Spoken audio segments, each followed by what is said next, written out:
Hello, everyone. Last week I talked about adding more objects to our portfolio of gifts that we can put together for a client. And I talked about doing like a little 3D hand. Well, there's a couple of ways we can do that that aren't as difficult as modeling something in 3 dimensions. So if you're doing a 3-dimensional object, you've got to go all the way around it. But there's some things that we can do that allow us to not have to use photogrammetry to create an object. And the first thing I want to talk about is just taking a photograph. If you put a photograph through a slicing program, which is going to render it correctly for a 3D printer to print, there's two ways you can do it. You can make the lighter closer to you or the darker closer to you. Now, what that does is it means that if it's lighter closer to you, that will be thicker material, right? Because it's going to do more layers of that. It's trying to bring that up towards you. It's like a bas relief. If you do it that way, then you have a couple of options that we will get to. But there's another way you can do it. If you flip that and make the darker closer, again, what did I say? More material. When you look at it, it's not going to look like much.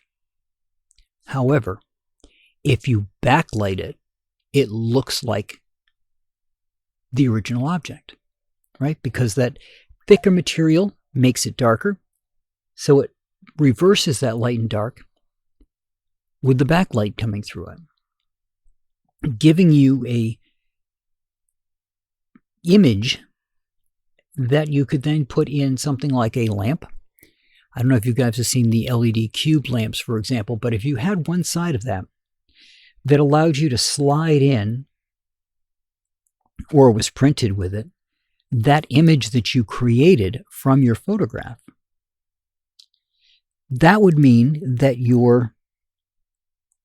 that light, when turned on, would look like the person, right? How cool would that be for a mom, for example, to have a picture of her baby as a light in her room, which could be a night light. You know, it doesn't have to be a very bright light. It can just be a little light that she can turn on at night and see her baby, right?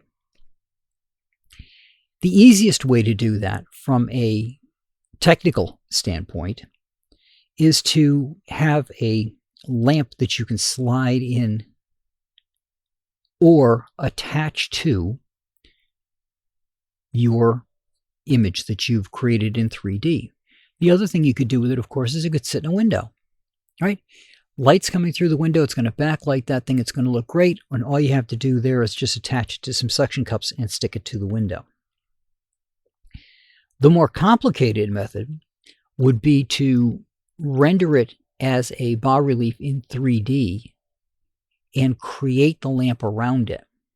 And the reason I say that's more difficult to do is because you have to, the first one just takes a slicing program and you just drop it in there and it goes.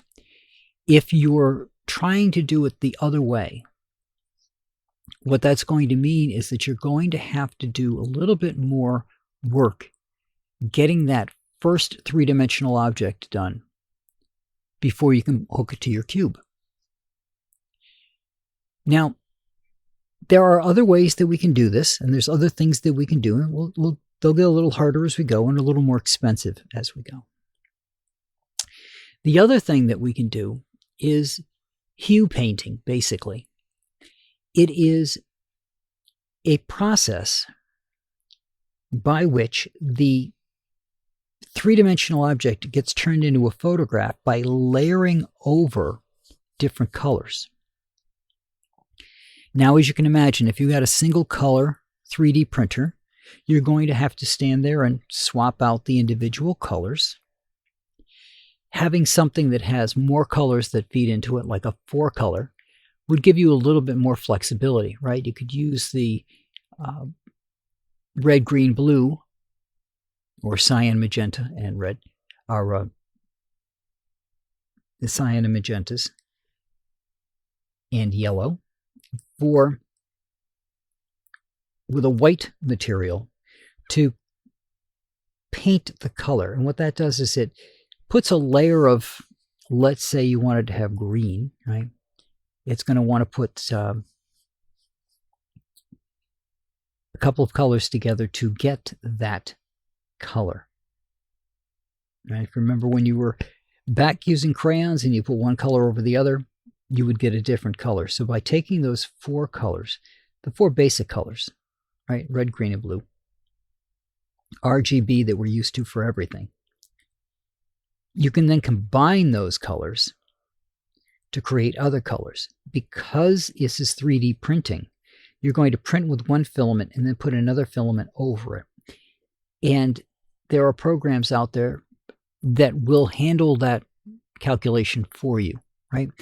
You put the image in, you make adjustments to the image the way you want it to look, and then it tells you when things are going to have to change and at what layers they're going to change at. Again, having a multiple filament printer is more expensive than a single one, but you'll be able to do more with that multiple filament.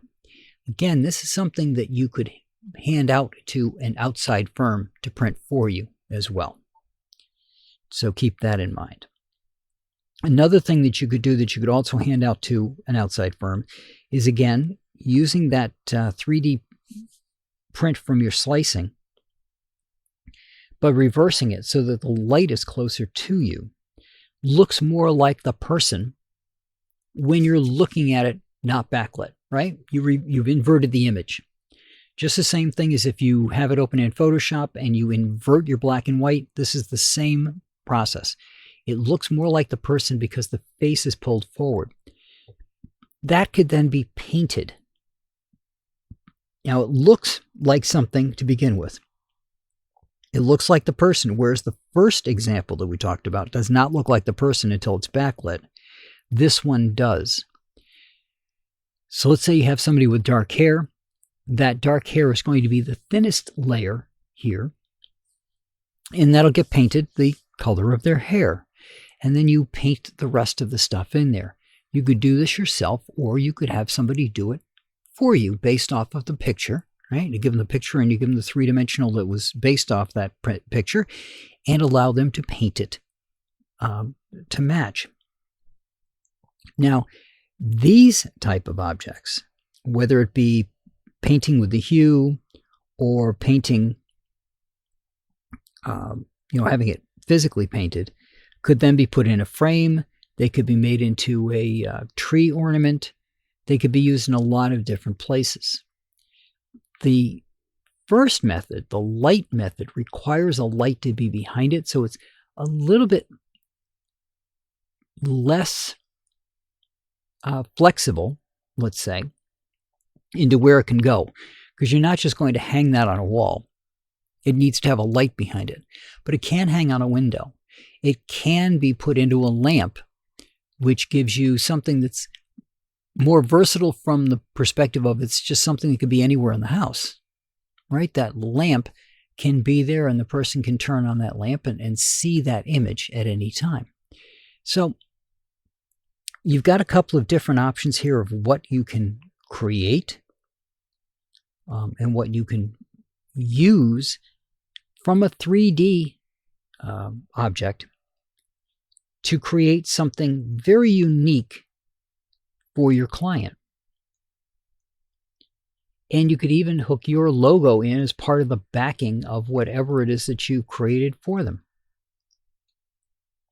So that not only have you given them something very cool, you've also created something that will remind them of you in your service, so that anytime that they need another photographer or they want some new object, they'll come looking for you.